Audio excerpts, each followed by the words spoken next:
Maman Chantal Motelayo. Mbote ndeko. Elio Lobani. Collier Nzala. C'est-à-dire Nzala. Pouvoir d'achat faible. Collier comme il passe. Congolais azolel. Vie sociale intenable. Biloko zo mata seko mata. Peuple azoka Nzala azolel. Nzoka nde bokambia malamu esuka kana kitunga mama. Maman Chantal suis pas ce que bana na balali Nzala. Kitunga o eza kitunga sombe de biloko vivre fait na matemele déjà na bakungu na banjinji na bino bolingaka et kena na ndako basukondo ye nango. Nzala ezate na kata RDC pour l'instant. Nzala ezate. Nazo ebisa OK. Na tikali komona ndako moko to ba olala na Nzala maître Gauthier na ebite so koza na bref. Ya komona ndeko moko bo asali vidéo atie na réseaux sociaux lobiete ngai na zangi kolia lelo basunga. Na tikali komona te moto moko ya pasi. Na tango Kabila bato bande ko tamola ba sapato ko tenga ma ba fonctionnaire. Mais l'autre okuta na ba papa fonctionnaire na kata ba restaurant tozomona ba papa fonctionnaire bazo dépenser. Tala Fachi azali chiffre 3. Jésus tango ye a lobiete donc rebâtir temple après 3 jours. Talambika 1000 fois. Oh! Mika Faye. Ça c'est pas. Mika. Il y a 1000 fois. Talambika. Mika 1000 fois. Oui, ils ont 100 francs. Oui, ils ont la poche. Oui, ils ont 100 francs. Nico Azamatata. Ça c'était Mika Mati. Nyosora Félix. Bon, tout le monde. Bogolais à 4 fois, ils ont gagné. Bogolais à 3 fois, Koloka Kayasa. Bogolais à 4 fois, ils ont gagné. Mika Faye. Ah? Très bien. Alors, les lots, vous avez une responsabilité. Aux autres qui sont la poche, hein? Mika Faye. Augmentation du budget. Très bien, augmentation du budget. Ngai nalingaka tout ça le débat sur le fait. Les faits aujourd'hui est très déterminé que nous avons le social qui subit une dégradation. Là on assume. On a l'agression à la partie est aussi, il faut te reconnaître. Nous faisons une pierre deux coups. Parce qu'il faut s'habituer à la partie est, il faut prononcer Nini Alia. Mais tant qu'on est Congolais Malamou, allez-y en France. Bidon, oui, les balles qui coûtaient 5 $ aujourd'hui, n'a vu dans les 35 $. La France. Allez-y, tout le monde. Ça veut dire que le monde entier subit un choc. Il y a augmentation des biens de première nécessité. Mais tout le monde s'est répété. On a fait un effort. Si vous faites les calculs globaux, dans le pays Afrique, la RDC a maîtrisé les prix. Il y a carburant. RDC. Beta Togo, Beta Afrique d'ici, Beta hier. Mais nous avons fait l'effort. Nous avons supplié 500 francs. C'est belé dans la matière carburant, dans pétrole. C'est-à-dire qu'on doit accompagner que Milo Reza en Oman. Non, nous avons compris. Peuple a souffrir naïe. Non. C'est dans le biboye. Tu as fait aux réel. Ça c'est fort. Le pays monde entier subit un choc. Il y a gardé ça biloko, prix ya biloko à première nécessité. Mais tout le monde sent que nous sommes dans un contexte où il y a pirement parti où le pays est agressé. Non, Goma Bouka avait pris entre les mains des rebelles. Ndeko Niko Faye pona informer bino lelo bana mboka boyebi ke mwasi na yate kaka na winze non wana eza ba fait privé mais matungulu wana oya yaka na ngona ba tomate na ba mafuta ya huile et utaka na mese ya mwasi na ye non il faut pas dire ça mais je suis en train de vous parler est-ce que ça linini mais nazana koyebisa Ndeko Faye nyokoli biso mingi na mafinga Niko Faye mais Niko Faye te outi de opposition maman Chantal que je respecte avec toute estime à ma maman na kokene na ye na lolenge moko na Niko Faye était parce que biso toza konyoko ma matin midi soir na likambo ya Niko Faye 1033 jours banda régime constitution et pekisa yango pour et défendre cité à Bunagana 79 jours au constitution et pekisi régime et défendre Villa Goma et 59 jours constitution et pekisi régime et défendre Villa Bukavu. Ça fait 1332 jours, non. Ça fait 32 ans que le pays est agressé. Oh! C'est l'histoire politique. Le pays est agressé, ça fait 32 ans. C'est ce qui n'était pas encore président de la République. Nous sommes en train de toujours hériter du Tumba Oyo, Mboka Sibi. L'agression à la partie Est n'est pas contre le Tshisekedi, c'est contre les Congo. Donc là, on a un papier, on a rendu compte que lui aussi, il est Congolais. Si le pays est balkanisé aujourd'hui, on a un papier au thé. Ce qui est le côté à lobby. Que tout le la fachité parce que guerre ça 32 ans na otuna IDPS to le bela Kabila pourquoi parce que les 18 ans de Kabila plus les 7 ans de IDPS. Et c'est qu'à 25 ans. C'est les 32 ans ne coquité. Gauthier, na okene ko vanda na est. Na ko mona pongité. Et ça y point. À la moindre escarmouche. Moins d'escarmouche na kati Rwanda. Oh, Nico Faye. Et l'ingolo banine. John Kabamba. On bien aux affaires, hein? Non, nazana esengo parce que namonaka Nico Faye musika na ba jazz na kata diaspora.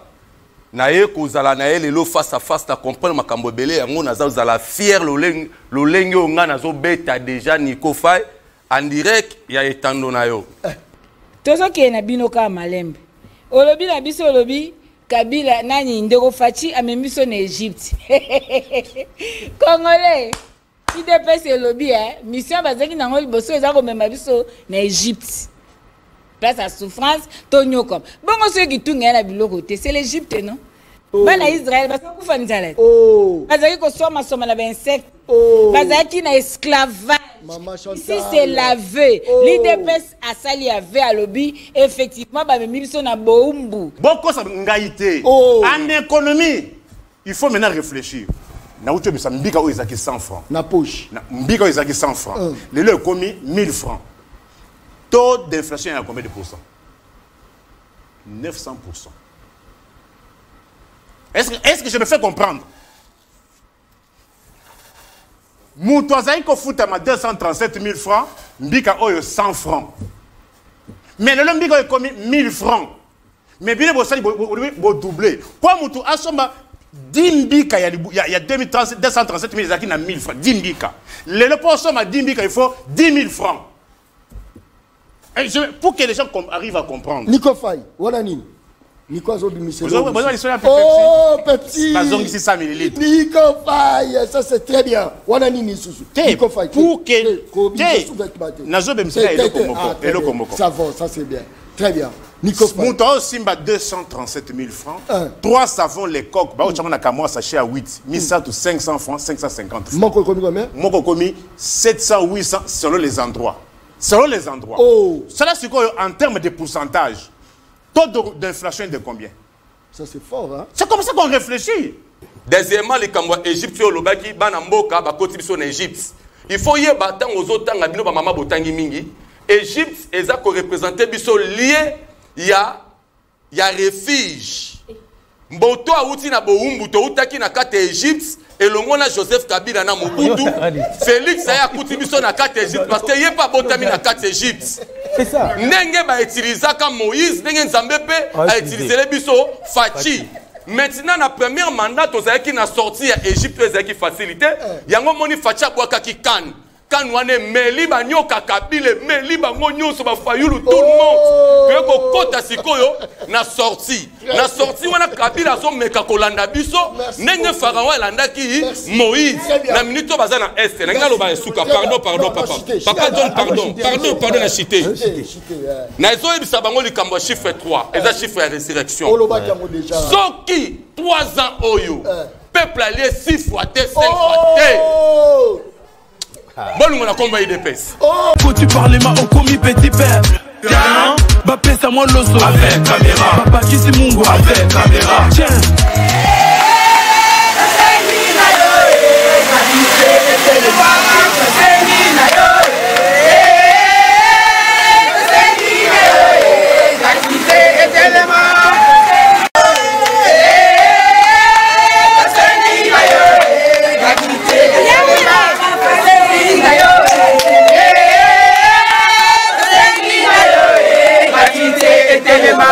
La République démocratique du Congo, sous le président Félix-Antoine Tshisekedi Tshilombo, connaît de temps forts dans le vécu des Congolais qui ont salué l'avènement de ce fils du pays à la magistrature suprême. Il lui fallut des hommes de haute compétence et de sens managériel remarquable. Voilà qu'il a plu à la bonne volonté du chef de l'État de porter son choix en la personne de Willy Bakunga pour gérer au nom du gouvernement de la République le secteur de l'enseignement primaire, secondaire et technique sur l'ensemble du territoire national. Cet opérateur de haute facture de l'éducation a su matérialiser la vision salvatrice du président de la République de la gratuité de l'enseignement de base, une première dans l'histoire de la République démocratique du Congo. Cette vision a pu rompre les clivages sociaux entre les riches et les pauvres dans le domaine de l'enseignement public. Bon maître du secteur, Willy Bakonga a fait rayonner la vision de la gratuité de l'enseignement à travers la République. L'on a pu observer une amélioration nette des conditions sociales du personnel enseignant qui a vu le salaire été doublé et plus. Comme l'ennemi du bien des Congolais ne rôde qu'autour des patriotes, des allégations sans fondement à plusieurs reprises ont été complotées contre cet oiseau rare qui a servi avec loyauté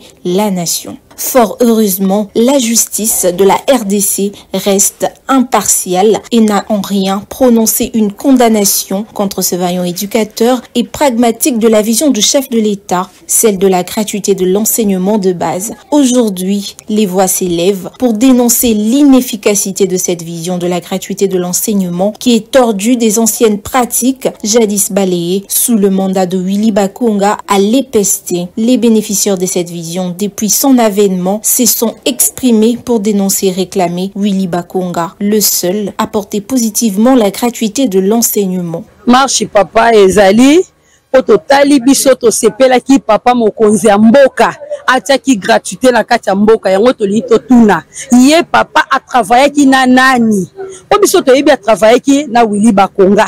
En tout cas, ebandaki kitoko to sepelaki biso ba oyo tozana ba possibilité te tozomona bana bazoke classe yo fele makamizo efela en tout cas tozali na esengo neloko mokonzi ya mboka salaki mais siko lelo yo tokomona gratuité yango ezomona na totambola pona papa Willy Bakonga azonga président ya mboka na biso tala mutu azosala musala malamu oyo azosunga biso ba mama zongisa ene sika po tozo kokate papa ya kolia eza ya pasi classe lisusu to kokate tika bana batanga kitoko to betela o maboko to kobosa na yo te tozo sepele loko ebandaki nango ne bandeli ezalaki elengi ndongo bane ko sala na papa Willy Bakonga siko tozo kamwa obwakisi ye okomi na banani okomo sala ngona banani yango ekufi boelali yango tolingi otombola gratuité ndo moni ba mama o nyoso batamboli pona otombola gratuité susu papa Benseignant bazalaki na salaire ya 190 000 mais tango ya ye ayeko tia benseignant na 350 000.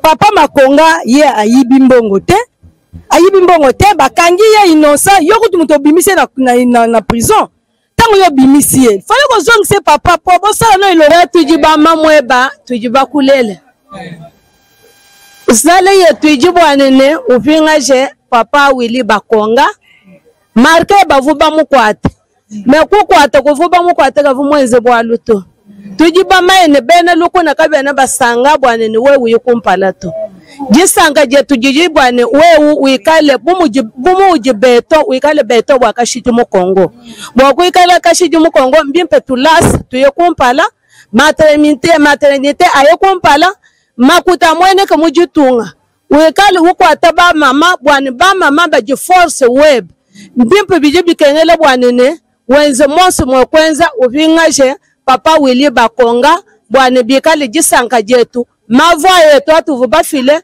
avumunyi mama papa Willy Bakonga katuna di mosi tufeti go akutata tulombe bikunge mfumu wetu lulenu tata kiedi kamwana yoyo kana bulunkangisa kazedi ambuko bosu batelane yungei guna na kifulu kyako yuka ungeku tena kifulu kyako tala mwana bankenyi mpamba mudia mudikimbeni mudia mudizaluzi kansi tata biku tuvutulela mwana yoyo sabango parce que ba mama balembi nani papa Willy Bakonga bande ko sala malamu pona gratuité mboka bana bazai bele biso tozoko ka soko tangisa te ko laisse komi passe papa zongi saye na place asala pona mboka oyo ko kende liboso yo pe okomata soki gratuité ezali ba mama nyoso ba ko sepela ba ko tombola peyo. Les voix qui s'élèvent pour une bonne cause touchent la sensibilité du président de la République qui ne ménage aucun effort pour satisfaire sa population.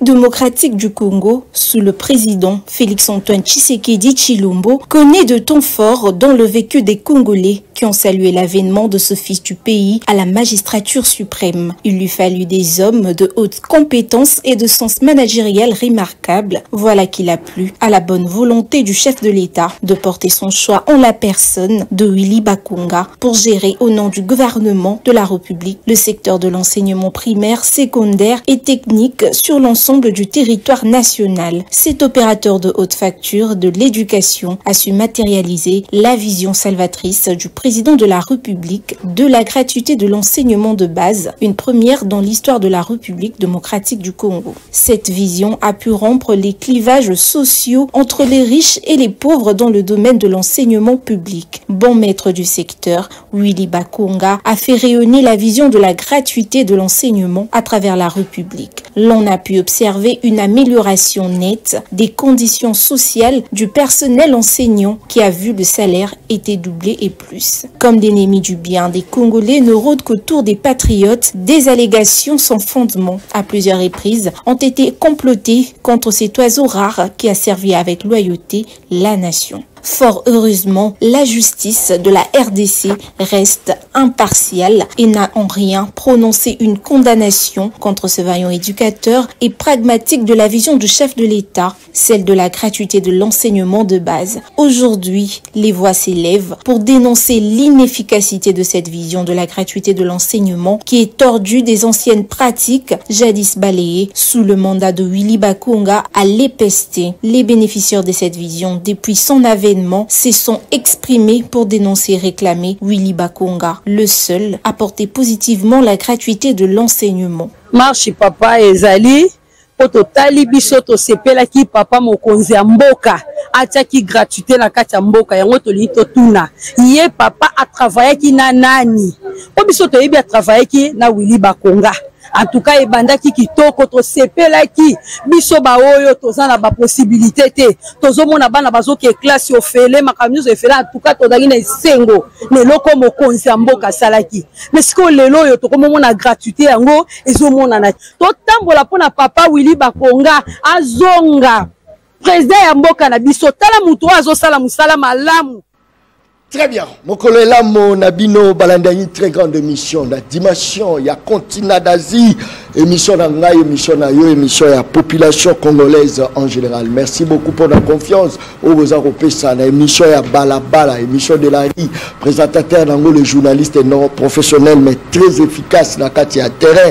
Ça, c'est très bien. Merci beaucoup pour la confiance. Le médiateur de l'Union africaine, le président togolais, Fort a été reçu par le président Tshisekedi. Je crois que Zali Solo Torobeta, recevoir qui est pas président Félix, pour l'objectif Nini, Lisolo Nini Babeti, ne Yangonde Gofongola Penza, émission Le Peuple Parle Yamokoloma Lelo.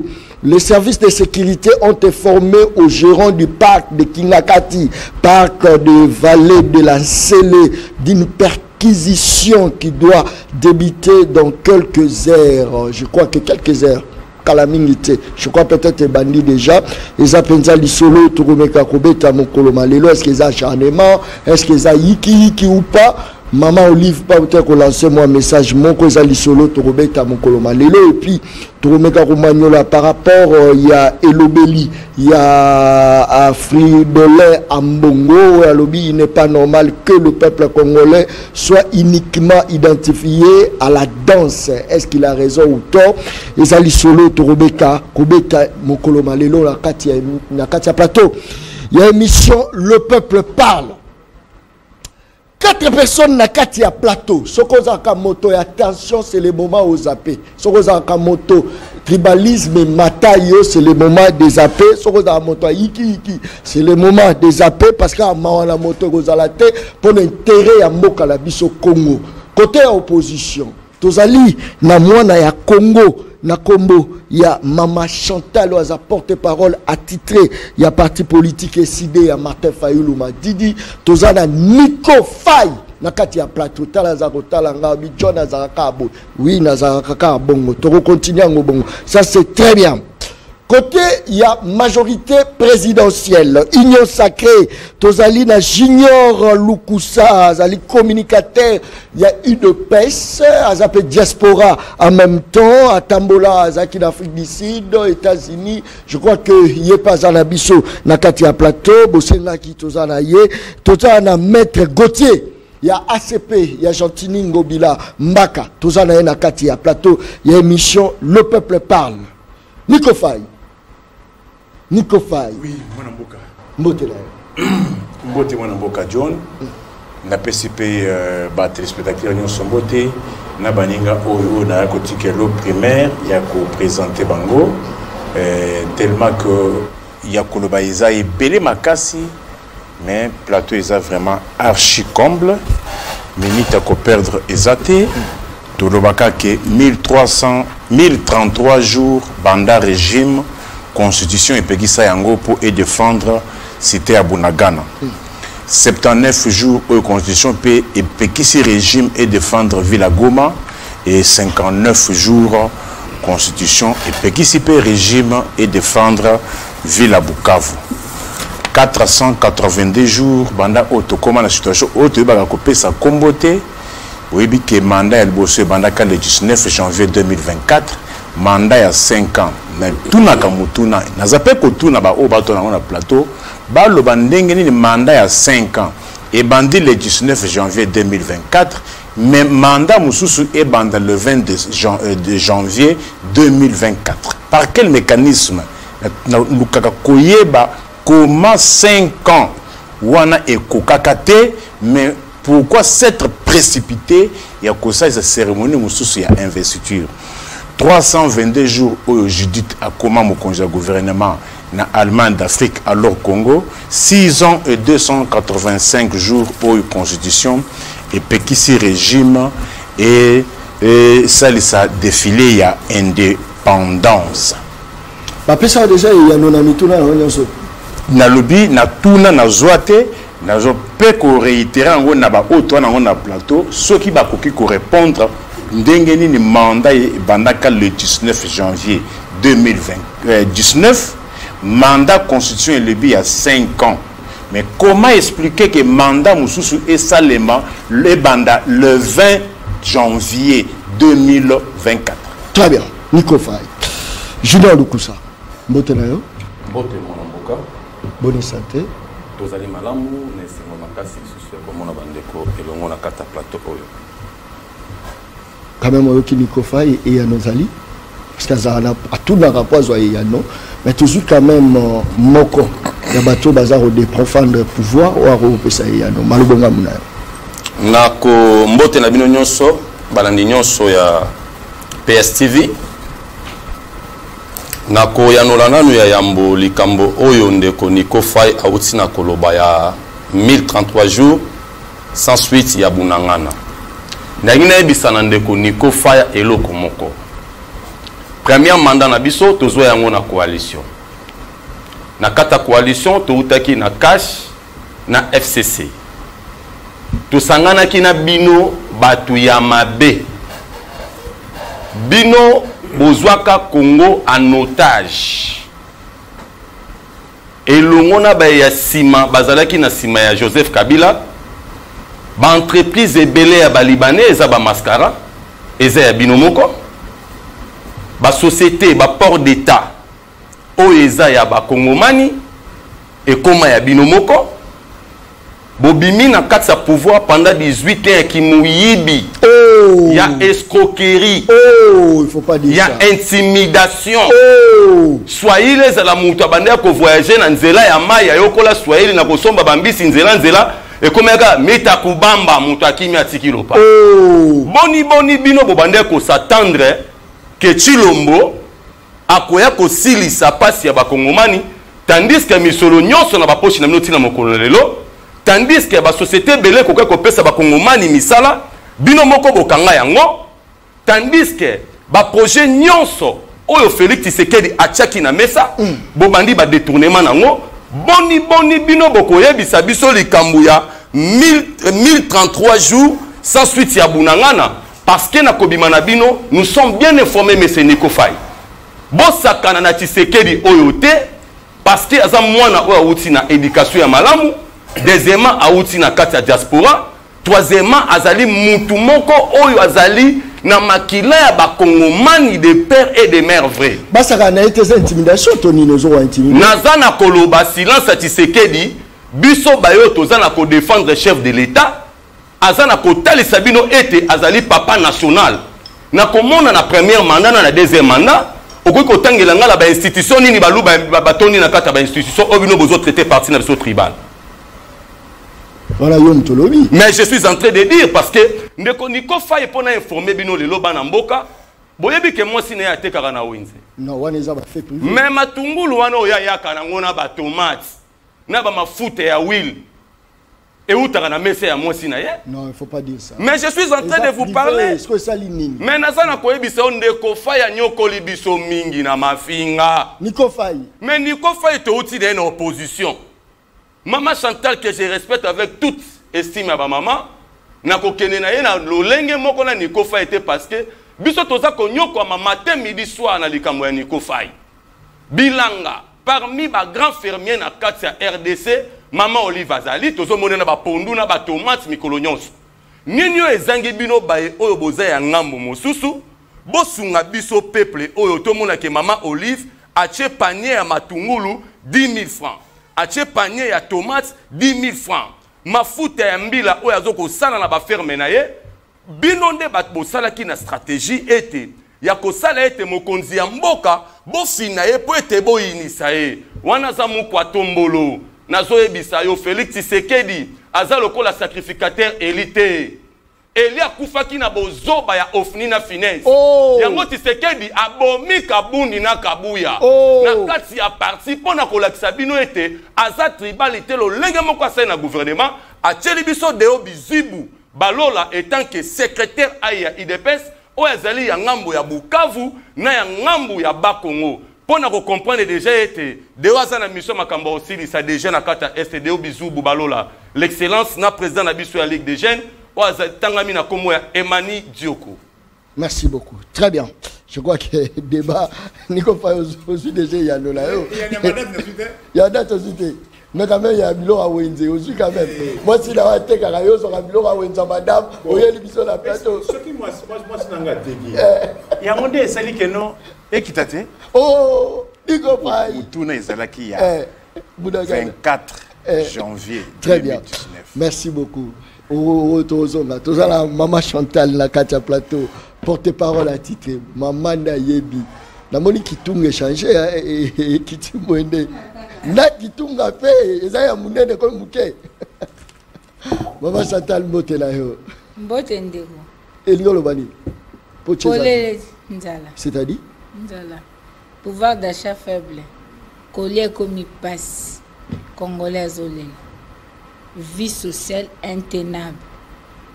Biloko zo mata seko mata. Peuple azoka nzala azolela. Nzoka nde bokambia malamu esuka kana kitunga mama. Panier de la ménagère ceux qui ont souffrir et ngolo bake boko seza ya bokambi. Oh. Pour panier de la ménagère et à la foufou et à la pondu et à la possibilité de capacité au foot à transport, il y a logement. Il y a Kobika, il y a le lenge à santé, c'est-à-dire capacité au maboto koza nango pour se prendre en charge comme il se doit. Ce qu'on rappelle à Rango pour la ligne, Maman Chantal. Na rappelle parce que baimboka baole lanzala, ngana monoko bazanga monoko. Oh. Baimboka baole lanzala, ngamoko na okufa nzala, moko na biswawa. Ata to gangi fachi beto mukwa tombolo, problème nzungu ya ndao. Ata to gangi Martin Fayulu. To gangi o Kabila o boy likamba rolia nyonga libumeleki nyonga la ta peuple a souffrir matembele pasi pondu pasi donc moto pe à côté ka pondu a comme ko matisa pondu parce que permettre yepe amisombela pe lo kwa rolia Thomson pasi biloko nyoso pasi nzale zali tozu bilanga to saboter nzoka nde bilanga nde sunga mboka to komi na 27 millions de malnutris na mboka kolia malamu ezate. Selon alors yo, likambo ya kitunga eza litomba makasi yango moni mama Chantal kwa mama nebi pasa kitunga ba mama ebele ba obela AVC ba obela ba estomac ba luka immeuble te mais akena wenze boye songa lipute za rasute capacité ko somba eloko ko lesa bana ezo simba te mutu passe ofanda devant basana kaboli tie moko azangi biloko akofanda boye mutu msoko mobenge mopimi ane mopimi te biloko ndeza ye muke mwasa lo tremeza ti yepa kufini nzala de tino moni toko bundela kitunga o Maman Chantal mais bango pe la part na bango baza oloba priorité za kaka kitunga te za ka wenze te mbongo ebele za okende na guerre surtout pour la combattre pe bango no baza ko attaquer biso balobi bakendaki pe côté ya gratuité bakendaki pe ko simba gratuité ya maternité mais est-ce que tu peux savoir peu moins tenter peut-être que va résoudre le problème ya wenze et ça programme na bon mais ya suka ya kekena ya suka soki soda lete ya kobunda oh soki molakisa lete ya kotangisa oh soki eleva lete mate ekokota oh soki yo journaliste olete okoya na plateau na oya te soki nga na bango tolie te tokoyeba oloba jamais mpona koloba ke bilei eza au centre de tout ça c'est fort pour la bonne santé pour que tu sois un leadership de qualité, tu sois un ingénieur à qualité, un médecin à qualité, même santé, moutata zobela, ta meliki, c'est ce qu'on lié terobika. Donc nourriture est très important. L'alimentation, je préfère parler de l'alimentation, est très important à tout le domaine. C'est-à-dire que tout est prioritaire. Mais un leadership de qualité doit catégoriser les priorités. C'est ça le problème. C'est là où intervient maintenant la bonne gouvernance. C'est-à-dire faire de sorte que combinaison à makambunyoso étendre dans le lenge oyo ba institution, ba structure et à l'état et comme mati peuple à se retrouver. Yango na le baralère notre Charles Maurras alobi, l'action politique se juge par le résultat. Donc soko kambi malam tokomona yango thermomètre ezalaka kaka kitunga parce que tokomona tende ko John oza munene wa kitoko oza pembe olati kitoko bakuta bana kwa shorko bo papa ezandeni bakuta mwasa beli kwa shorko ou bien azangi kimbunzi parce que azoke classe azangi transport ou bien bana baliete ba otanga bien te c'est ça le panier de la ménagère c'est là biloko eza romata bakokite et selon ngai ezate pouvoir d'achat ya peuple ya nase. Ils ont assez à 1,15 $ le jour. Mais quand même solde ya ba militaire et mati Maman Chantal. Au collectionno l'air pamba masolana to sito bêta. Eh papa, tozana ngongo yo, tu as besoin ya ba action populiste té. Tu as vraiment besoin ba action existentielle. Populiste, passez pas au pesa populiste. Permettez-moi la lobate s'il vous plaît. Ngai attend que moto ayekoli lo lenge ya kokamba. L'état azaka un instrument moko ya salelaka. Budget. Dépense sur l'état à salak. Et ça a ligne budgétaire. Oh. Tango ba sali budget ya mbula oyo tozali 2025. Tango ba défendre budget oyo. Tango ba voter. Na moni ligne budgétaire te oyo sengela ke bimisa mbongo pona kubakisela ba mbolombolo. Mais souci na biso ezali bambolombolo bazala dans les bonnes conditions. Ça c'est fort. Mais la bonne gouvernance exigerait à ce que ligne o eza affecté na likambo wana ezala. Mais ligne wana ezate l'état zumbongo wana wapi. Ça c'est la bonne gouvernance. Eza makambo ba tralala populiste te ngana zo ke na science.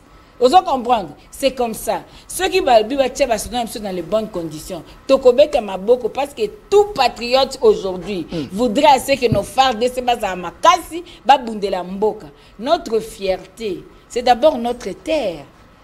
C'est notre terre. Ceux qui ont perdre terre, toza fierté. Même Bakoko Nabiso, Papa Lumumba. Alobaki na biso nini alobi maintenant que Congo est na maboko na biso to travailler pour sa grandeur et sa prospérité. On ne peut pas travailler pour la grandeur d'un pays en perdant ses localités, en perdant ses territoires. Donc pour na biso bana ba papa na biso bazala fier na biso na tombe et sengeli ba mona les 2 345 410 km² ndenge ezalaki. C'est-à-dire moi en tant que patriote, Lamuka en tant que patriote, nous pouvons que Kolobal. D'ailleurs même na Conseil national a décidé Toloba ki yango, il faut bâtir armée dans les conditions. Et sengeli ba Toloba qui même ba sanction contre ba Rwanda, Tolobela qui il faut ba effectif na biso ezala penza ya bato makambe les temps ezamuke. Donc c'est-à-dire on ne peut pas être contre que ba soudan biso bazala bien. Mais si les minimums requis pour la bonne gouvernance et ça les bongoté c'est un problème parce qu'il n'y a pas une ligne budgétaire pour ça. Mais bimi quand même, bimi wapi, yami balé, ba gérer en ondéni. Est-ce que comme les baba mbolombolo na biso parce que to ki mingi awa mbongo qui est comité, mbongo suka ki na kisasa boy na boy. Alors la bonne gouvernance exigerait à ce que oh, ils ont la ligne budgétaire, tant va affecter yango et comme pas destinataire, biso tous a besoin ya kimia. Très bien. On a besoin mboki zonga kimia. Merci beaucoup. Mendeko John na linga ki penza ko bossa na te. Bandeko na nga mombele, ba bengi nga mingi. Yandanu. Mombele ndanu te. Lobi na salaki wana na croisement université Lumumba. Ba débrouillard bazakazaka wana ba oteka ba biloko na bango, mais chose étonnante, Ezaïnini, que l'État alingi a créé marché na emprise publique, na place toilette ezate. L'État. Oh. Totuni batouana balobi 35 000 francs pour ba peso 1,20 m. Oh. Lobi na kitaki na terrain, liboso ya balupango ya batu, ba maman wana baza kolela, bazali koloba, mais comment expliquer na emprise publique? Est-ce que ezali compétence à bourgmestre? Ou bien sa compétence, il y a urbanisme et habitat, il y a hôtel de ville, motorisant la compétence, il y a ça la makambouana. Et puis, bah, si bisom ni acte moko ezo la kisake, et si quand on a affecté à moi comment marché. Très bien. Bah, convoquer Moutou Moussouana à l'acception de convocation, Moutou a signé coordonnateur à marché. Merci. N'a caché hôtel de ville. Très bien. Yango pour profiter ko yebisa, nandeko bumba, est-ce qu'il y a yebi likambo? Yebisa na bourgmestre est limité. Très bien. Est-ce qu'il y a yebi likambo et ba service na yezo ça na terrain? Très bien. Merci beaucoup. Tozala Gauthier, na Katia Plateau, mona Kongo mbotela yo. Mbote ndeko John, mbote na bandeko tozil bako kutana plateau na yo, tika tout penser, bango so tozil parole à bateau position, ils n'ont même pas pensé à bandeko na biso à Goma na Bukavu. Oh. Mais qu'on se rende compte que ndeko Nico Faye qui maîtrise l'histoire politique de notre pays. Je continue sur question que non, ça fait 1332 jours, non. Ça fait 32 ans que le pays est agressé. Oh. C'est l'histoire politique. Le pays est agressé, ça fait 32 ans. Okay. Ce qui n'était pas encore président de la République. Nous sommes en train de toujours hériter du Tumba Oyo, Mboka na Sudan aussi. L'agression à la partie Est n'est pas contre le Tshisekedi, c'est contre les Congo. Donc là, on a un papier, on a un compte que lui aussi il est congolais. Si le pays est balkanisé aujourd'hui, on a un papier. En tant que Congolais de père et de mère, on a une logique politique que Mboka na biso a menacé la Bitumba. Les pays vont vers la balkanisation, nous devons rester unis. À un moment, Ndeko John. Est-ce que ça faiblesse il y a non, Ndeko John, à un moment. Faiblesse, la bino bozola. Faiblesse exacte.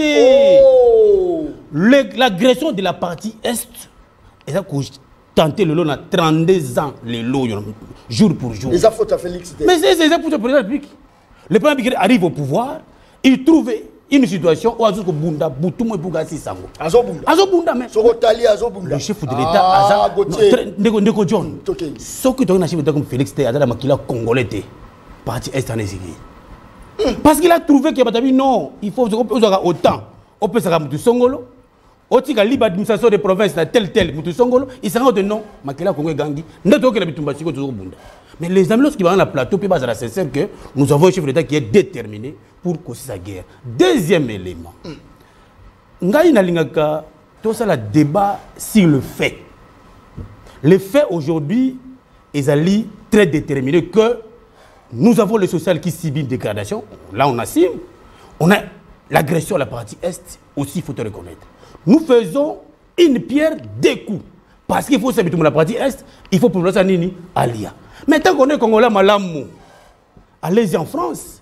Bidon, oui, le bateau qui coûtait $5 aujourd'hui, navigue dans les $35. En France. Allez-y, tout le monde. Ça veut dire que le monde entier subit un choc. Il y a augmentation des biens de première nécessité. Mais tout le monde s'est répété. On a fait un effort. Si vous faites les calculs globaux, dans le pays mais l'Afrique, la RDC a maîtrisé les prix. Il y a carburant. RDC. Beta Togo, Beta Afrique d'ici, Beta hier. Mais nous avons fait l'effort. Nous avons supplié 500 francs. C'est belé dans la matière carburant, dans le pétrole. C'est-à-dire qu'ils sont accompagnés par un Kemilo Reza. Non, nous avons compris. Ils souffrir. Non. C'est dans le biboye. Tu as un fait réel. Ça, c'est fort. Le pays monde entier est bien choc. Il y a gardation biloko, prix à biloko première nécessité. Mais tout le monde que nous sommes dans un contexte où il y a pirement parti où le pays est agressé. Non, Goma Bouka avait pris entre les mains des rebelles. On a le gouvernement qui doit faire, comme j'ai dit, une pierre deux coups. Il faut tout accepter qu'on doit injecter beaucoup d'argent dans l'armée. Nous sommes aujourd'hui, l'armée bénéficie d'un budget particulier tout droit dans l'armée. Ce qui était différent à l'époque. Ou pour que le budget sorte, il faut regarder par le ministre de la Défense. Aujourd'hui, ça va directement le chef d'état-major pour disperser. Autour du Bango, les militaires, les lots, va augmenter, avec les vidéos d'appui qu'il y a une augmentation des salaires. Mais traçabilité? Il y a qui vérifie la traçabilité? On a plateau. Non. Quel est le budget? Est-ce que ça est prévu? Je vous dis, nous avons des budgets, même la loi rectificative. Tous les budgets au monde, et Sibisaka, au touchant au Bakistan, en matière de contrat, il y a aussi des choses qu'on peut ajouter. Lorsqu'on ajoute, il faut atteindre la loi rectificative. Il y a fixer la question, il y a ajout. Et d'ailleurs, je vais aller vite. Nous avons le budget qui vient directement entre la République du Congo et l'armée congolaise directement. Donc si on ajoute, on aura la loi rectificative qui venait ajouter l'augmentation des salaires qu'on a mis. C'est la autorité. Il n'est pas interdit. Autorité budgétaire et Zabanani. Autorité budgétaire. La Bible s'il vous plaît. S'il vous plaît. Autorité budgétaire. Nous avons le budget. Le ministre du budget qui dresse, maman ça va bien, j'aime son intelligence, que l'autorité budgétaire, le ministre du budget, apprendrait le budget général d'abord il y a année.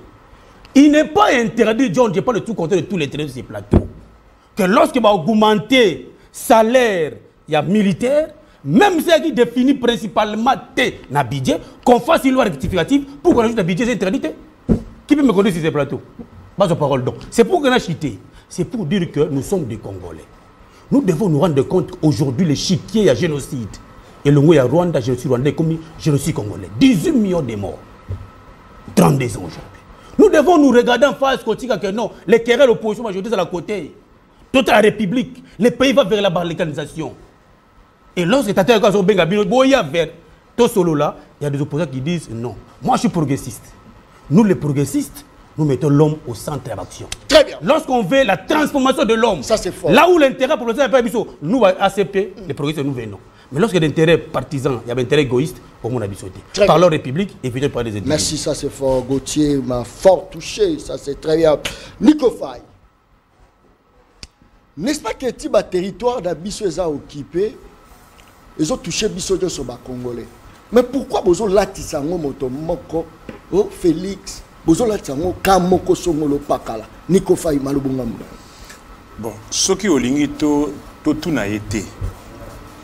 Nga yo bisonyo so to ke suku tuna ko tuna nani. Bandele loko wana. Iza makasi ya. Soki to tuni été. Oh. Yo Ndeko Gauthier, Ndeko Junior, Mama Chitala ngai. To ke ndisiko ko tuna nani. Nico Faye. Na campagne tolobaka nini? Nico Faye. Campagne Nico Faye. Bon votenga na okende kovanda na est. C'était pour faire quoi? Gauthier. Na okende kovanda na est. Na komona pongité. Ezali po ani? À la moins d'escarmouche. Moins d'escarmouche na kati Rwanda. Oh, Nico Faye. Elingolo banini.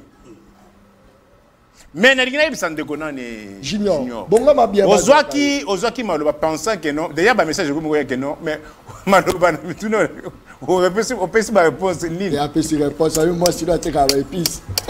Nico Faye. Côté épice, voilà que tu es là à me linga lobi. Papa. Moi si là. À me lio. Yo Talambika 1000 fois. Oh! Nico Faye. Ça c'est pas. Mika. Il y a 1000 fois. Talambika. Bika 1000 francs. Oui, ils ont 100 francs. Ils ont la poche. Oui, ils ont 100 francs. Nico Azamatata. Ça, c'était Mike Mati. Nyosora Félix. Bon, tout le monde. Bogolais à 4 fois, ils ont gagné. Bogolais à 4 fois. Ils ont gagné. Nico Faye. Ah? Très bien. Alors, les lots, vous avez une responsabilité. Aux autres qui sont la poche. Nico Faye. Augmentation du budget. Très bien, augmentation du budget. Alors, comment dit les lots? Tout le balobaka, nul ne peut se prévaloir de sa propre turpitude. Vous avez une responsabilité et responsabilité d'inviter que c'est la comme colonie. UDPS Tshisekedi n'avait pas droit à l'erreur. Peut-être quand les gens parlent d'UDPS, moi je m'en moque. À l'époque de l'UDPS, au Coca qui jamais Kokuta président Moulouba, secrétaire général Moulouba, jamais. Pour éviter. Et dans l'ancien temps, il y avait le président Moulouba, le secrétaire général Mpongo, Mingi, secrétariat général Babana Kopé Sabato, province sous. Pour une raison, il y a Jacquemin, Banani, Mpongo, pour le général Moulonge, Massamba. Nani Jacquemin Soko Landi en réalité. Jacquemin n'avait pas la carrière comme secrétaire général. Mais c'est que c'était pour corriger erreur Oyo. Tu sais que détient à Salaka, il y a Kotia, Alexis Moutanda comme secrétaire général. Peut-être que les gens ne le savent pas. Massamba Saki secrétaire général, Bas-Congo. Valentin Moubake, na comité national qui n'est que parlement y a parti. Pour un espace soïlophone. C'est comme ça que le parti fonctionnait. Mais à un moment, Etienne Tshisekedi a nommé, supprimer Massamba, secrétaire général, a supprimé le comité national et créé une crise Makassi. A tchela Alexis Moutanda. Crise wana yumelaki pour corriger ni wana ya ngoni boyo komona bache Jacquemin Chabani oyo. Mais et là qu'on a pensé qu'on avait corrigé le secrétaire général Moussou Sozaki ba Birindwa. Moutou à la base il y a nouveau Zaïre. Voilà, tu comprends. Birindwa mais yo peux rencontrer te ba biblo ezo mata parce que binondo bokangi nyonso Congo commis d'échiquité parce que binomo boye ba piège au d'abord quand balobi maman Olive yemo kwa za na côté ani obi il fallait ba tomate pe akitisa oye pas à faire mais bablo mo ebele olobi hein c'est ça nalingika au confirmer na PC baloba conflit au monde na na pondu na maman Olive ata na sosote na mona kaeka na pondu. Merci beaucoup. Na mona kena matumbu. Na mona kaena pomme de terre mbala. Merci. Na éviter mettre gossé sur na zokosa. Merci. Très bien. Nico Faye, OK. Non, c'est ça, mon OK. Dans un état, on ne tue pas les activités économiques. Vous pouvez avoir des problèmes avec la personne, mais il faut aussi voir les personnes qui vivent derrière cette activité. Dans le contexte. Oui, égal, emploie plus ou moins 8000 familles. Quand vous tuez une société comme celle qui emploie 8000 personnes, 8000 personnes, ils ont combien de familles? Il y a combien de dépendants? Attention, respecter procédure, il ne faut pas protéger. Non. Nico Faye. Qu'est-ce qu'on entend par ne pas respecter la procédure? Non, il y a ce qu'on appelle, dans tous les États du monde, il y a ce qu'on appelle exonération. Exonération, c'est une matière légale, c'est régulier. Il y a des conséquences, il y a une exonération et qui makasi parce que, oui, que non, dépréciation, dévaluation, il y a augmentation, il y a prix. Il y a Thomson, oh, égale spécialité, il y a Thomson, il y a Badini, Basoso. Les lots cartons associés, Matipouane. Vous vous posez pas cette question? Soso Moutakala, oh, ils ont 2500 francs. Et combien? 8000 francs. Oh, Nico Faye. Soso Moutakala. Maloba Jidit a quitté cité. Bon, il y a bien une qui travaille dans les réseaux sociaux. Nico Faye. Hein? Nico Faye. Soso Moutakala, 2500 francs. 2500 francs. Le lot commis 8500 selon les endroits. Pourquoi? Babéza maman libre. Non, est-ce que le gars fonctionne encore? Le gars ne fonctionne plus. Mais Voici conséquence, il y a des mesures irréfléchies parce qu'il faut vers les personnes. Aux États-Unis, vous voyez que vous trouvez défense des fumées. Défense des fumées. Fumée est préjudiciable.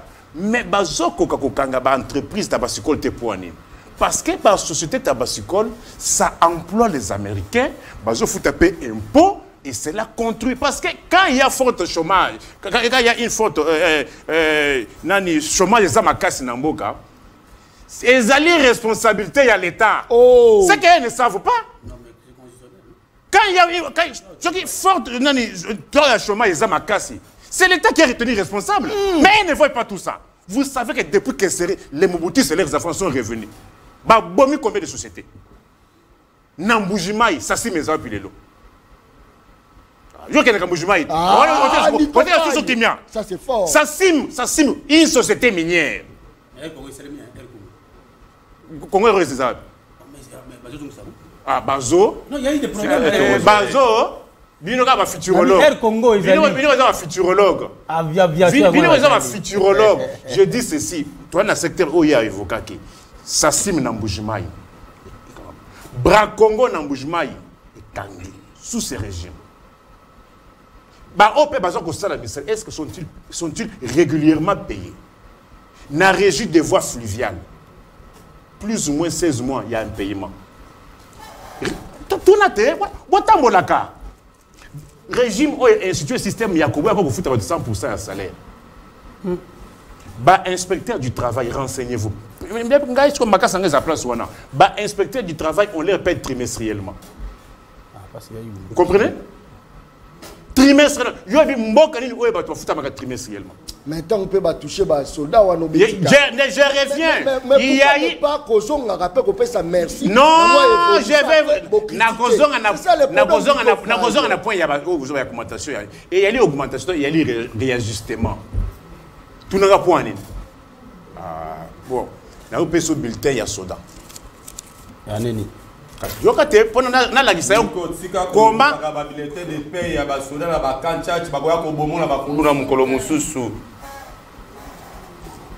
ce qui m'a fait 237 000 francs. Vous commissaire en 474 000. Bah doublé. Bah doublé. C'est ce que vous appelez doublé. Ah, s'il te plaît.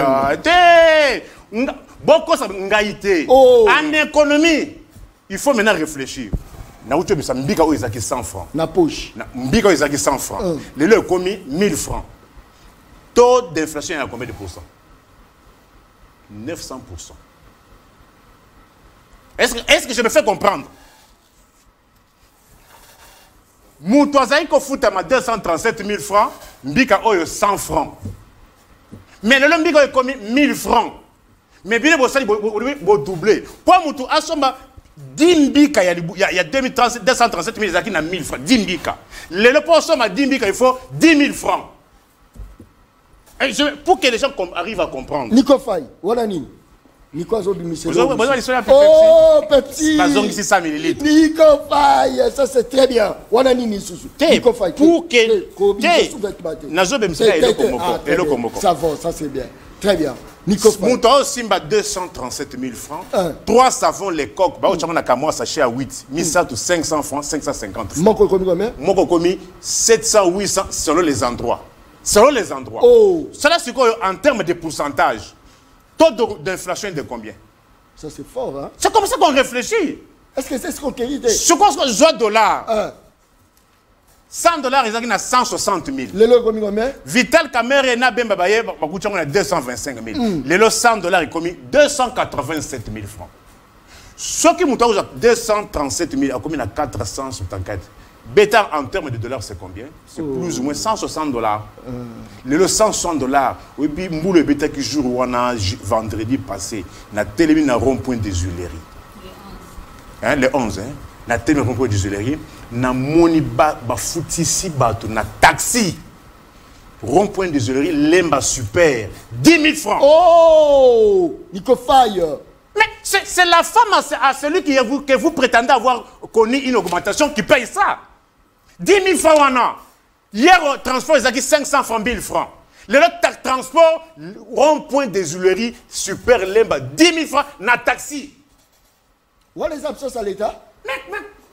Mon frère, quand tu lobby na baboka mususu, quand tu saka na Brazzaville awa. Débat ya course à trajet à la kate.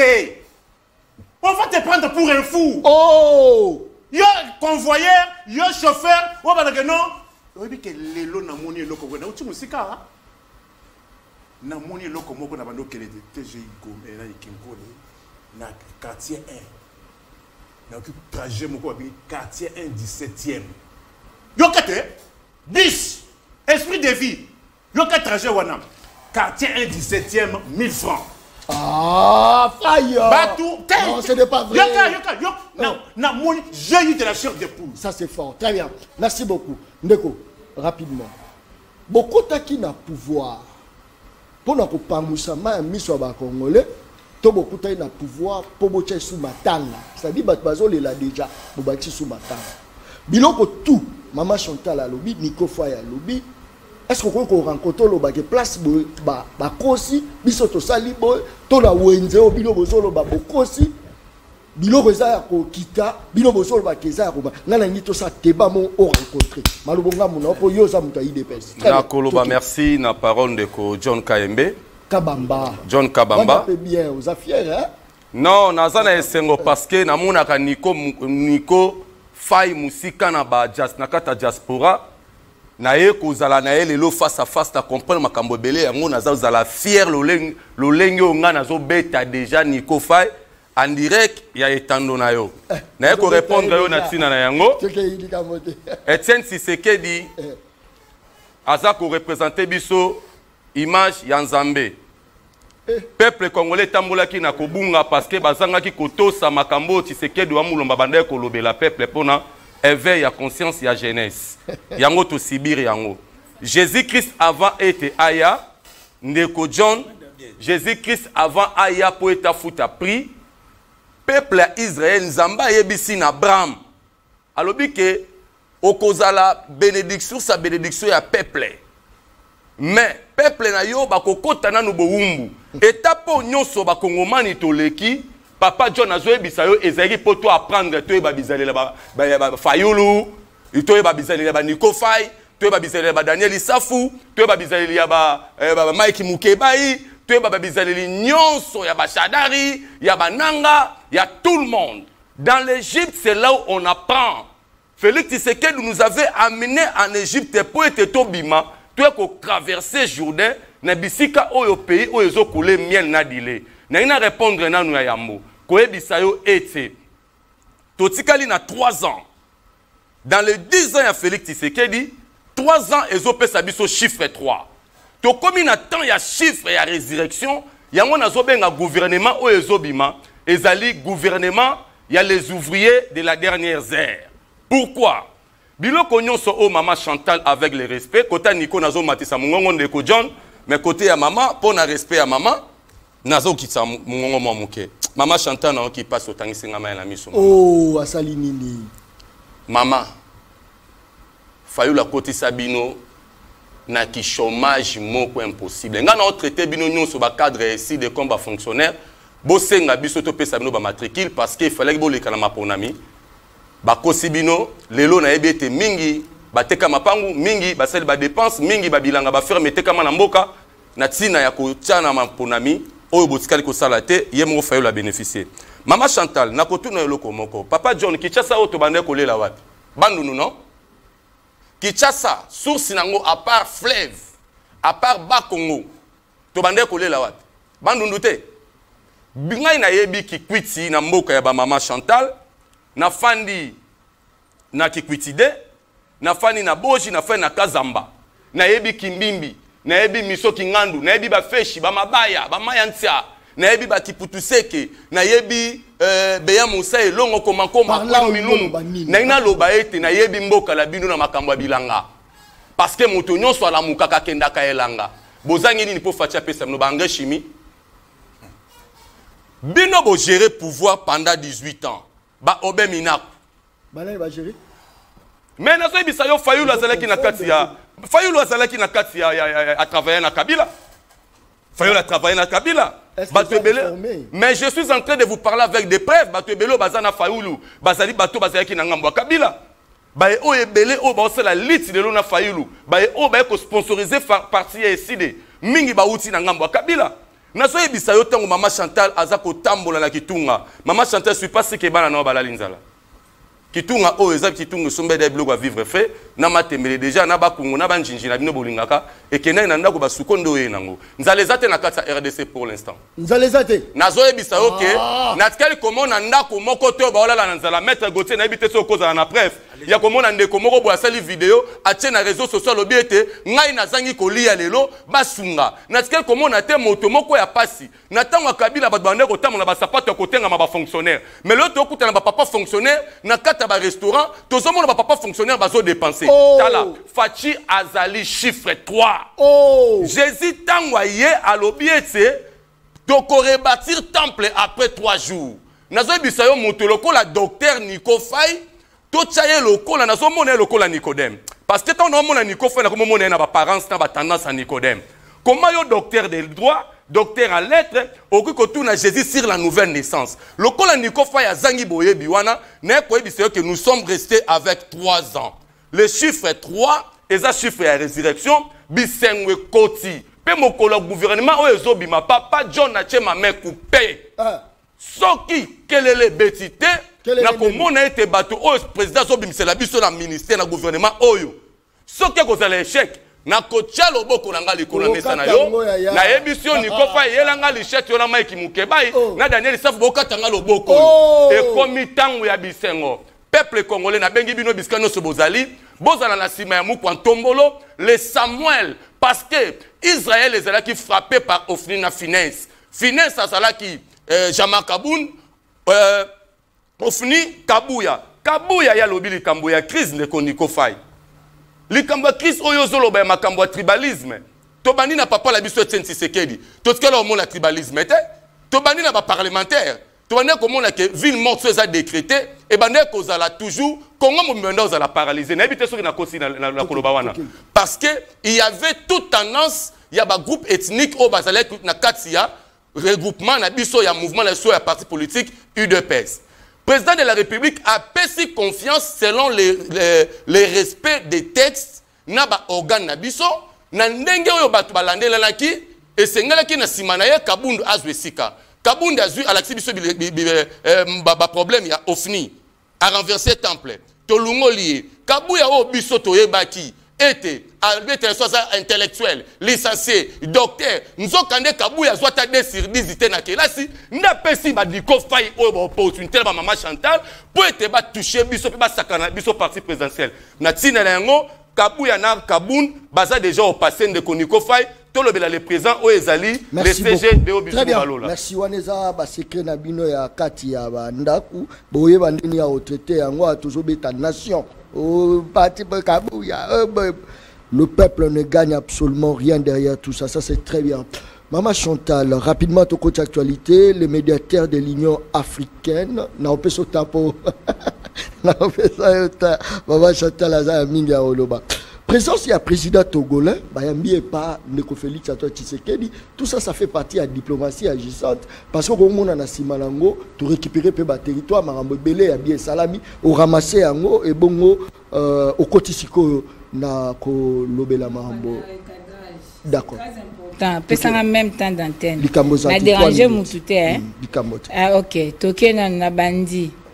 Ndeko Gauthier. Olobi to kanisa ta Goma te. Ko kanisa Goma, yo za pouvoir, za ko tanga Goma na plateau te. C'est agir pour libérer Goma. Ko kanisa Goma, c'est ko restaurer intégrité territoire en Mboka parce que vous êtes au pouvoir. Koko ça va tout te. Ouais, ko sabi bolobeli ata Goma te bo kanisa, ça c'est faux. Yami Balé, naokia makila congolais ba patriote. Le patriotisme c'est pas l'affaire du sang. Le patriotisme, c'est l'amour et la patrie, notre défense. Ce n'est pas l'affaire du sang. Dites-moi, Mamadou Ndala était de quelle nationalité? Il avait quel sang? Il est mort où? Pour quel objectif? C'est ça avec le populisme. Maman Chantal. Non, ça va pas. Olobiawa, Nayoki, Maman Olive Lembe, je ne suis pas de là, mais je dois parler parce qu'il s'agit de Congo à congolaise. Arokitsa pris à bilo côté. C'est l'État qui fixe le prix. Oh. Dans un pays gouverné, dans un pays normal, Maman la Chantal. structure du prix, c'est l'apanage de l'État et non des individus. Oh. Tout ce qui est nabinoka malembe. Olobi na biso olobi Kabila nani ndeko fachi amemiso en Égypte. Congolais. IDPS olobi mission bazaki nango liboso ezako mema biso na Égypte. Place à souffrance tonyo comme. Bongo ceux qui tunga na biloko te, c'est l'Égypte non?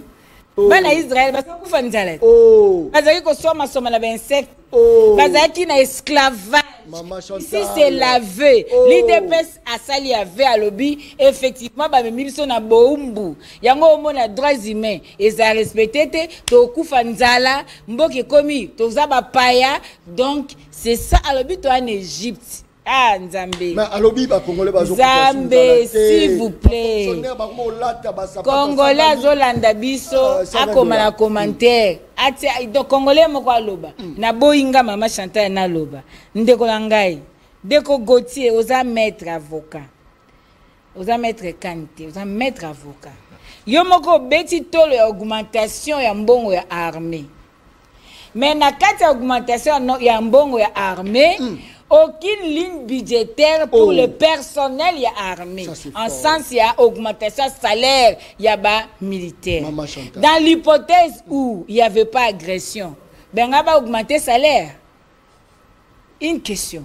Parce que la volonté de l'État, la politique de l'État s'est traduite dans son budget. Par rapport à Makambo, à prévoir que ça là pour son peuple. Mais on a augmenté l'argent, il y a armée.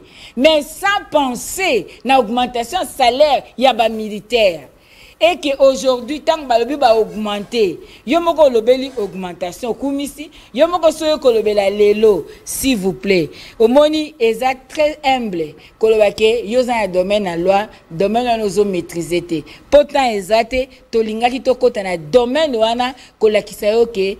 Oyebi makamno ya droit mais makamba économie wana il y a des problèmes de konangai nazo kende lisusu na lobi na biso awa toza na chômage biso ba mama Chantal toza na chômage sikoyo s'il vous plaît omoni mboka ekufa pwani les gens viennent bazo penser bakoya na politique pona comme ça là oh yango moni moi IDPS pesa biso biloko ezate moi to za bien ezate parce que IDPS pona eko na pouvoir eza ko comme ça là oh na politique monde politique bateau senge basa na politique eza bateau ba ko servir mboka c'est-à-dire bateau ba sala déjà une vie professionnelle active et l'idée aza déjà à comprendre déjà que non il est temps maintenant à servir le pays nangai. Maman Chantal a travaillé dans une multinationale plus de 15 ans et aujourd'hui aïe pas servir nation aïe.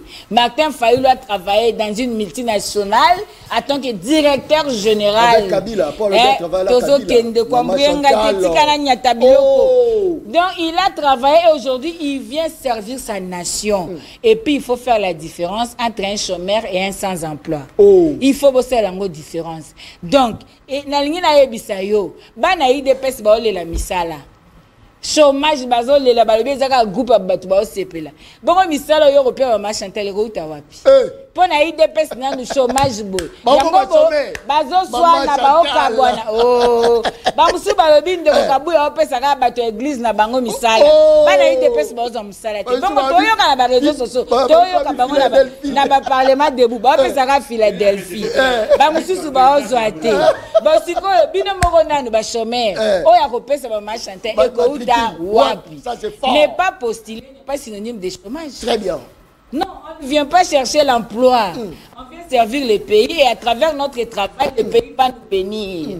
Il y a moins le money toujours souffrir parce que vous pensez ne pas être au service des gens. vous pensez boire ba chef. Merci. Or biso te même temps d'antenne ma te wana na otika te koko sanga te ndeko John. Rapidement. Ndeko na ngai naza mutu akikuiti te tala ka Joshua IDPS.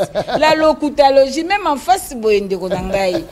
Bina mama o confirmer, o localiser ngai. So il ba même localisation GPRS. Na chanta kikuiti na biloko to liaka ndeko na ngai na liaka lituma ya likemba na liaka mbembe na liaka musaka na moto akikuiti te ya moi niko fa ya zoloba lokola bino bomoni ke il faut mokonzi na bino na CG na e bazaka bata côté moko alors ozo kanisa ke ma chanteur d'office aza muta bandundu je ne suis pas bandundu alors ndeko la ngai olobi na Congo nzaleza te peuple congolais IDPS lobi nzaleza répondre dans les commentaires.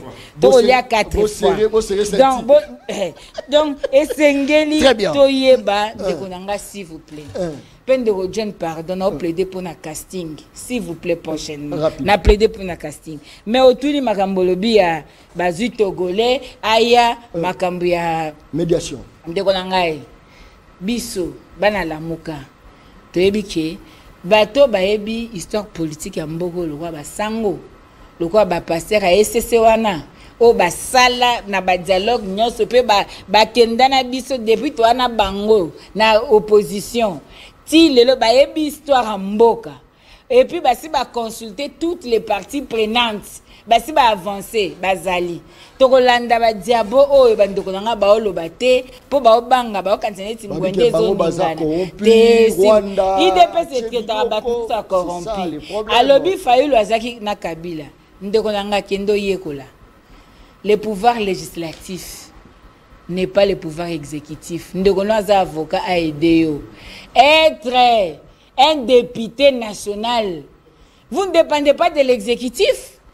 Vous n'avez pas travaillé, vous avez travaillé pour le peuple. Un député, Aza émanation à peuple, il a été élu pour travailler pour le compte du peuple et non pour le compte de Bango. La preuve est ça que Ndeko Kabila koye bisayo que asala dil mona fayorité. Atangela comment Muta Kabila moko o azane décidé à tomber décidé zana. Maman Chantal Yeu. Confondatrice SID. Merci, maman. Depuis 2009. Très bien. Donc, pour la biso, Toyoka Kuna, Baoke Doa, Baosolo. Merci. Toyoka Baosolo. Togo aneza ba souvenir à Kojo, bo ebité. Edel Kojo. Toyo baba Kojo bani. Ozomona ke ba ke na formule la muto ba. Merci beaucoup. Na ocité na ngakoloba. Ce qui les côté à lobby. Que to lobe la fachité. Parce que guerre essaye 32 ans. Na otu na IDPS. To lobe la Kabila pourquoi? Parce que les 18 ans de Kabila plus les 7 ans de IDPS, et c'est qu'à 25 ans, c'est les 32 ans de coquité. Merci. C'est-à-dire Toloba qui pone à Nini. Merci beaucoup. Angela Merkel a le pouvoir. Amène des solutions aux problèmes. IDPS, ta mission est d'aller à commémoration très bien. En Égypte était. Il y a une mission en Égypte, c'est-à-dire que Bonisa est Kabila pone à Nini. Très bien. Kabila a mission Toloba qui a une mission en Égypte. Merci beaucoup. C'est que mission de Bonisa qui est pone à Nini. C'est que Bino Bozabo, même mission en Égypte est bis. Merci. Gauthier, n'est-ce pas que besoin de se sur l'esprit, il y a des Togolais, il y a Baëdel Kojo, et comme ils sont président, la baronne, il y a pas jouer médiation. D'abord, Ndekonono, tous les politologues, et John Kabamba, pardon, Ndeko John Kabamba, tous les politologues sérieux savent que le pays n'a pas une crise politique. Parce qu'il y a des institutions légalement établies. Sont des scientifiques, il y a un débat scientifique, si nous avons une crise politique ou une crise sécuritaire. Qu'est-ce que Martin Foulpé propose dans ces pays, dans une crise sécuritaire? Alors que lui-même a fait le cahier des charges d'ailleurs, avec consulté expert en matière de sécurité. Oh! Mais oui, non. Mais comment, vous avez mis un point de vue sécuritaire sans consulter les experts. Pour le moment, on est ma guerre. Moi, Chantal. Oui, bien, votre processus de Kinshasa, vous avez consulté les experts en matière de sécurité pour donner un point de vue, une brèche sur les questions de sécurité. Comment on va faire la sécurité? Maman Chantal, vrai ou faux? Vrai, non? Rapidement. Mais oui. Papa, si c'est bien, d'abord, pour répondre, il faut avoir une différence entre crise politique et la crise sécuritaire. C'est quoi une crise politique? Et crise sécuritaire. Alors, la différence entre crise politique et la crise politique. Je dis ceci. Là où les institutions sont légalement établies, on ne pose pas la question de crise politique. C'est faux. Allez-y, non? Comment vous voulez une crise politique? Papa, bien moté. La crise politique, c'est quand il y a une déviance d'une frange de la population par rapport au régime établi. Comment ça? Oh là là! S'il vous plaît, s'il vous plaît, je demande aux politologues à vérifier, s'il vous plaît. Mais vous ne connaissez rien. S'il vous plaît, la crise est là, s'il vous plaît. La crise politique, c'est quand il y a déviance. S'il vous plaît. Mais c'est moi qui ai la parole. C'est moi qui ai la parole. J'ai dit ceci. Lorsqu'on aborde la question d'une crise politique, vous ne maîtrisez pas ça. s'il vous plaît, je vous donne un cas patent. Nous sommes avec Kabila Joseph. Ok? Où il a voulu glisser pour permettre que si nous sommes président de la République, soit dans un cadre un peu légal, il sollicite que nous soyons dans un dialogue pour permettre que tout continue. Là, il y a une crise électorale. Oh, mais c'est une crise politique, madame. Vous voulez avec un expert. Mais j'ai la parole. Je peux la parole.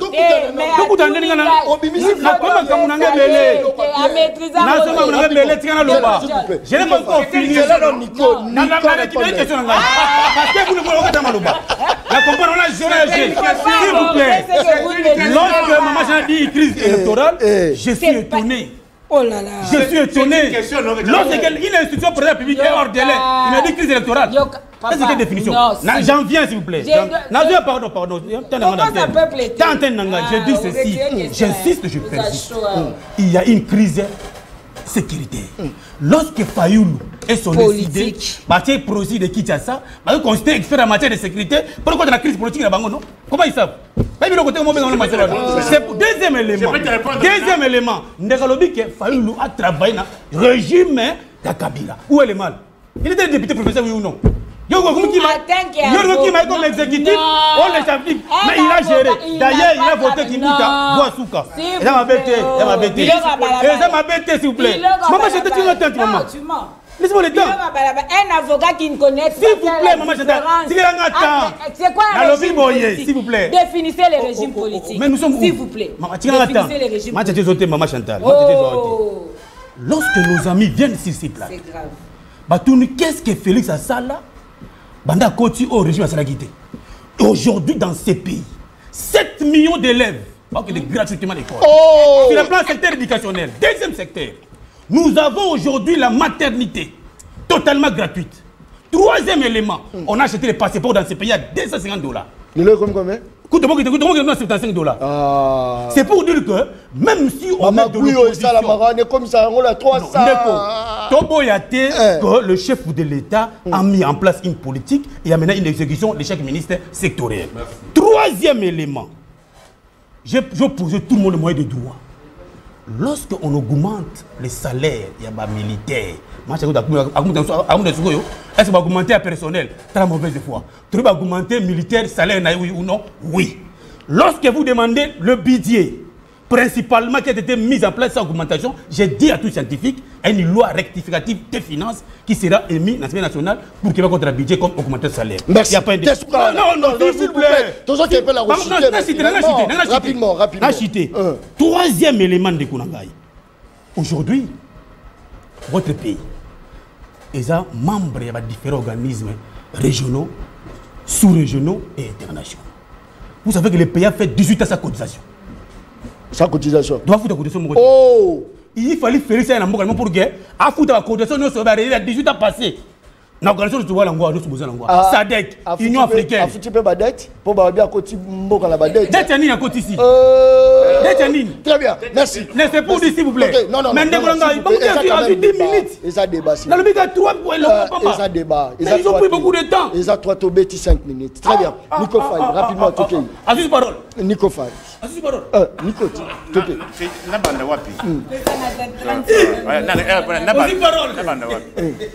Oyebi place au bandage. Je les rencontre. Rapidement pour toujours chuter. Crise politique. Oui. Crise sécuritaire. Oui.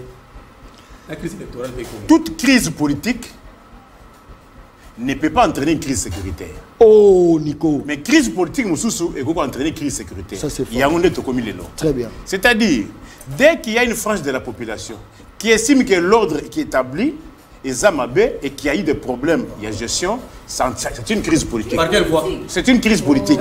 S'il te plaît, on le marque. J'ai dit ceci. Lorsqu'il y a une une frange de Mboka Nabiso. Et ça menacé par les rebelles. Vous me dites c'est une crise politique ou c'est une crise sécuritaire? Attendez. Les rebelles viennent prendre le pouvoir par force. Vous dites une crise. Oui, écoutez. Moutouana a commis une rébellion pour Nani. Pour Nani. Un rebelle c'est qui? Un rebelle c'est qui? Et Zali Moutou, c'est lui comme un ordre établi.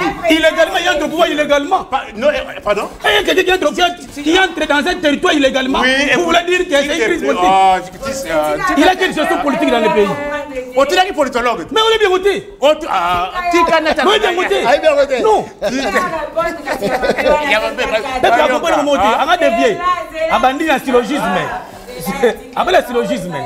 Rapidement. Toute crise politique n'entraîne pas de crise sécuritaire. Mais ça peut aussi entraîner. Le contexte où il y a les lots. Crise politique entraîne crise sécuritaire. Vous contestez pourquoi? Vous contestez quelle institution? Les institutions légalement établies. Merci. Rapidement. Les institutions légalement établies. Merci beaucoup. Qui sont encore en plein mandat. Mais si quoi Nathan Oyangaye n'a rencontré 2025. Débat n'a parlé contre le J'ai rencontré de qui? les rebelles Azali Moutou, Azali Kobo, il y a l'ordre établi. À l'obité, ordre Oyo et Ali Mabé. Et ça, la fraude. À l'objet, Boyo qui est habité, n'a pas Mandouki. Et entraîner crise sécuritaire. Vous comprenez? Et un rebelle a mis Mandouki comme crise sécuritaire. Parce que crise sécuritaire et botamine la crise politique. Mais contre quelles institutions? Quelles sont les institutions qui ont fait l'objet de cette crise politique alors qu'ils sont légalement établis? Non, gardez. Très bien. Rapidement, signor. N'est-ce pas que Nico Faye a raison et Maman Chantal? Rapidement. Moi, c'est dans la crise électorale. Pour répondre à un problème, il y a les Cambo et Kali, il y a Goma, Nabunangana. Après, juste sorti à gouvernement Oyo. Bon, en tout cas, la Oyo, elle soit à l'issue, Simon, on a bon maté. Il est déterminé. Je suis en train de vous parler. Oui, très bien. Très bien. Comment ça la tête de Félix Tshisekedi, Azala, diaspora, Azala Lissoussou, parmi les premiers diplomates.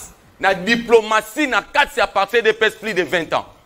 Comment ça n'a été qu'il a incarné d'adresses où ils ont bien rempli. Si diplomatie, mais bien sûr que le gouvernement est au Bimao. Maman Chantal, et c'est la bino bato Fayulu, il y a essayé. Naza si, na lo bango netandoike, baromona na gouvernement au mingi baroya na sima ya union sacrée. Na ebisio yeba. Deuxièmement, les Kamwa Égypte au lobaki bana mboka ba koti biso na Égypte. Il faut y battre aux autres bino ba mama botangi mingi. Égypte eza ko représenter biso lié ya refuge. Mboto auti na boumbu to utaki na kate Égypte et le mona Joseph Kabila na Mobutu. Félix aya kuti biso na kate Égypte parce que yé pas botami na kate Égypte. C'est ça. Ndenge ba utiliser comme Moïse, ndenge Nzambe pe a utiliser les biso Fachi. Maintenant, na premier mandat, tu as qui n'a sorti à Égypte, tu as qui facilité. Yango moni facha boaka ki kan. Kan wane meli ba nyoka kabile, meli ba ngonyo so ba fayulu tout le monde. Que ko kota sikoyo na sorti. Na sorti wana kabila so meka kolanda biso, nenge pharaon elanda ki Moïse. Na minute bazana est, na loba esuka, pardon papa. Papa John pardon na cité. Na ezo ebisa bango likambo chiffre 3, eza chiffre ya résurrection. Soki 3 ans oyo, peuple allié 6 fois 5 fois. Bon, nous avons combattu des pèses. La réponse de Ndeko Nico Faye. Ndeko Nico Faye a bien informé. Nazo yebisayo na yebi chiffre 3. Pourquoi tombola za Samuel? Na katsa pouvoir oyo tokoska kozesu no kipaso banguna tina. Na réponse de Ndeko Nico Faye na likambo alobaki ya est Ndeko Nico bino boza bien informé. Na lingi peuple yebisa biso na Ndeko Nico boza na ngambu nini? Parce que tout est en opposition. Et si ka passe si ka nzala. Lelo lisusu pouvoir en place. Oh, et une opposition. Bino vous êtes en opposition. Vous êtes derrière qui? Vous êtes derrière qui? En plus, président de la République a écouté la consultation du gouvernement de l'Union nationale. Bino bo boycotto bobi bolamba bolia. Aux hommes de continuer à condamner Koniko. Maman Chantal, ozomona ndozo continuer na kodiner na ba stress. Mais mbika ngo ozo préparer restaurant de koniko na zo biso likambo restaurant. Moi si na zote kana wenze niko déjà sali 14 kana sima. Très bien, Maman Chantal. Parce que c'est la Fatima Kambu quand même. Rapide, en tout cas 2 minutes. 2 minutes. Merci Naoumi. C'est important. Très bien. Déco, Fachi, diplomatie à IDPS, oui. Mais retiens, IDPS est un fait privé. Ah, Tobé, c'est autre chose. Maman Chantal. Yami Balé, Boumbu, Égypte, il symbolisé Boumbu. Kendo tout na batu ba. Mais to uta na Boumbu na Kabila na Mobutu. S'il vous plaît. Ngana déranger te. Loba mama na zola ndayo. Pesinga limemia depuis au bandi. Merci beaucoup na baki sisi au peso. Na okende couper sa boue. La crise politique. Et ça quand il y a déviance d'une frange de la population. Na 2018. Na j'ai expliqué Limbi Sangay. Na 2018 hold-up électoral. Crise politique et ça qui déjà. Aujourd'hui, il y a des révélations. Donc, comme il y a 2023, aux unis simulacre électoral, élection 7 jours. Président Faïl à Boyango, président Katumbi à Boyango, président Kabila à Boyakiyango, c'est-à-dire les grands acteurs politiques Nyos Yamboka, Baboyi qui va reconnaître Yangote, il y a crise politique. La politique étant la gestion de la cité, la sécurité rentre dans la gestion politique. C'est la politique qui détermine la politique sécuritaire d'une nation. Et surtout, non, le vrai, comment on a caillé, c'est pourquoi, quand vous voyez un président de la CENI, c'est lui qui aurait proclamé vainqueur à l'élection, Azumandoki. Ça, c'est la conséquence d'une crise politique qui a été mal gérée. Alors, le problème aujourd'hui, il faut savoir que la sécurité, et ça, na branche, il y a gestion politique. Gestion politique, au lobby 2016. En 2016, il y a eu crise, il y a légitimité. Le mandat est expiré. Il y a crise de légitimité qui est pour ne pas avoir organisé les élections dans les délais. C'est ce qui a voulu à ce qu'il y ait dialogue.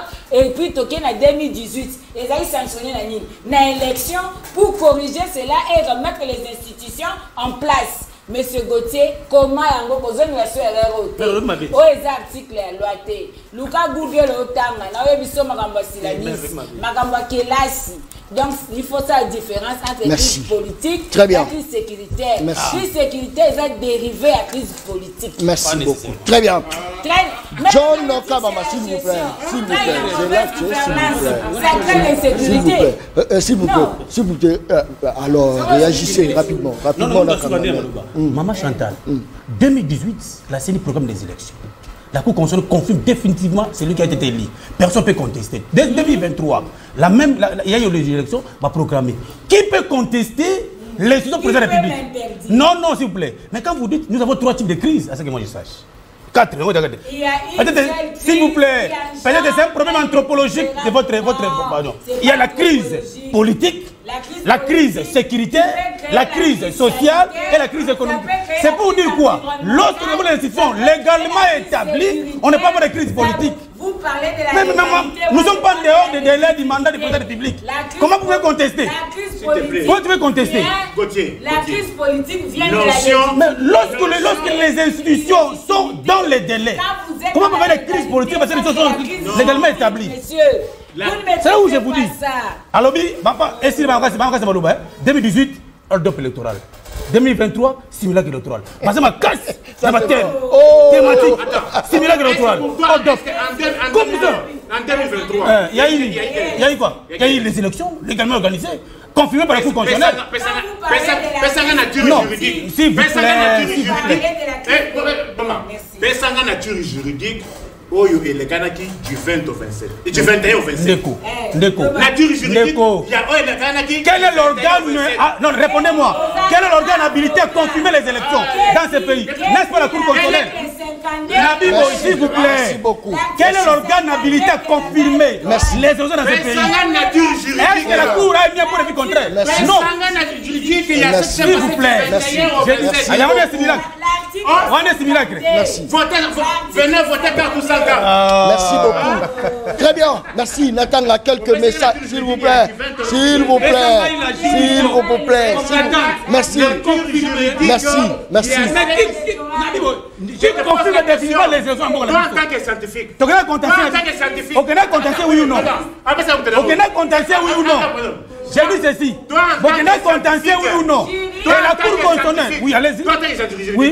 Mais ça a une nature juridique de ce qui s'est passé du 21 au 27. Quelle est la juridiction censée? Je te pose la question.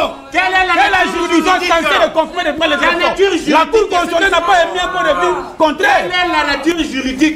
Nico Foy, est-ce que la Cour constitutionnelle. Ok, mais vous avez le contexte électoral, non? Faillu a saisi la Cour constitutionnelle, maman.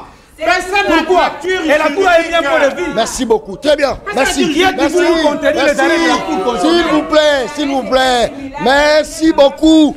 Très bien. S'il vous plaît, Gauthier. Gauthier, faille. Merci beaucoup. Très bien. Merci. Bochalatanga, message. Merci. S'il vous plaît. S'il vous plaît. Natanga, ma message. S'il vous plaît. S'il vous plaît. Maman Chantal. S'il vous plaît. Vous avez lu l'arrêt de la Cour constitutionnelle. S'il vous plaît. Merci. S'il vous plaît. S'il vous plaît. Maman Chantal. Qui doit conclure sur les questions électorales. C'est ça. S'il vous plaît. S'il vous plaît. Nico. Merci. S'il vous plaît. Ça c'est très bien. Nathan un message. Botiga Nathan. Très bien. John Kabamba Moutia IDPS wana auti wapite aza congolais. Auti diaspora ye. Ozomo la tasse pété aza congolais. Bonsoir mwana mboka John Mutuwana akosike na Congo tolalaka nzalate. Papa na ngai oyo lelo lati munyere nde oza kokanisa biso tuto lati munyere. Très bien. Bonsoir ndeko John Kabamba. Est-ce que makambo oyo ndeko ya IDPS azoloba est-ce que azali congolais? Azo lobatola la kanzala te ngana uti kola la nzala ya pas de jours na bana na ngali. Ça c'est très bien. Yebisa muto ya IDPS matrikilo balingi bapesa bandeko na biso ya SID baya kopesa biso na fonction publique toujours ko souffrir makasi depuis tozali wana. Ça c'est très bien. Bonjour, c'est Dada qui est depuis Pompage donc muto ya IDPS à la Kisi une gouvernance na bango biso peuple tozo zela démission na bango. Ça c'est très bien. Bonjour monsieur John Talabatu ya IDPS bazoko sabiso po yemoko ayebi bien ke na Congo ye azoloba bango azalaka na kini tote biso awa pardon zala eleki Félix a échoué. Saline de John Kabamba yebisa ba maman Chantal Félix aye pour délivrer mboka na biso batika ye a travaillé calmement. Le John, pourquoi IDPS crache-t-il sur la mémoire du père de la démocratie Etienne Tshisekedi? Aujourd'hui, ils osent dire que Nzala est athée, qu'il n'y a pas de fin, alors qu'ils savent que si l'un d'eux vive dans mon quartier, il risquerait même d'être lapidé tant la population est en colère. Ils veulent jouer avec le peuple congolais. Aïe, aïe, aïe, aïe, aïe, aïe, aïe, aïe. Maman Alobi, est-ce que aïe, Tosukia. Bonjour les journalistes, c'est sincère. Félicitations à Maman Chantal et Nico Faye. Merci. C'est dépassé, c'est suranné et on est rassuré. Kakane sina lobaka émission ngeza baleine baliaka ina mokolo moko te baliaka enda monda bo s'abonner na chaîne YouTube Le Peuple Parle TV officiel. Talazo talangai alobi John Kabamba za professionnel te ayebi ko guider débat te. Ngana yebisa yo gela professionnel. So na yebite ya o guider. Kate monsieur Sili. Kate. Daron Bako tu parles ma au commis petit peuple. Tiens, Bapé ça moi l'osso avec caméra. Papa qui si mungo avec